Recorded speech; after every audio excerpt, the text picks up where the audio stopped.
200 rane esordienti a maschi, sono 3 le serie previste. Per la terza serie i blocchi Lorenzo Miotto Piave Nuoto in 2, Alessandro Volpini, Franciacorta in 3, Angelo Comunello Rosà in 4, Marco Tarzariol Nottoli Nuoto 74 in 5 e Luca Carli Piave Nuoto in sesta corsia. Per la categoria ragazze sono 4 le serie previste, per i ragazzi 5 le serie previste, per le assolute 3 serie e per gli assoluti 2 serie. Questo è il programma dei 200 metri rana. In acqua dunque con la prima serie, miglior tempo di iscrizione è quello di Emma Orian che nuota in quarta corsia, è proprio suo il miglior passaggio dopo 50 metri, 37 e 88, atleta portacolori della rappresentativa Rosà, classe 2003, ampiamente al comando dopo 2 vasche di gara. Vediamo il suo passaggio, 1:20 e 92, 43 e 04 i suoi secondi 50 metri.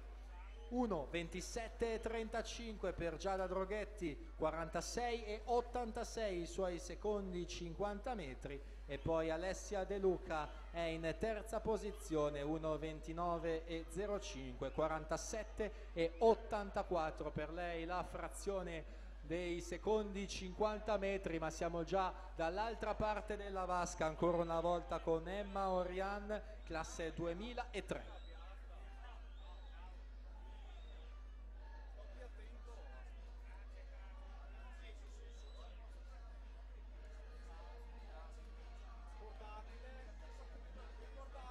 Emma Orian 46 e 49.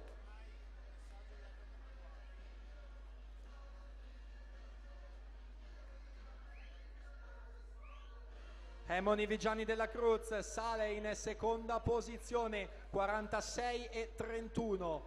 Giada Droghetti in terza posizione, 48 e 84.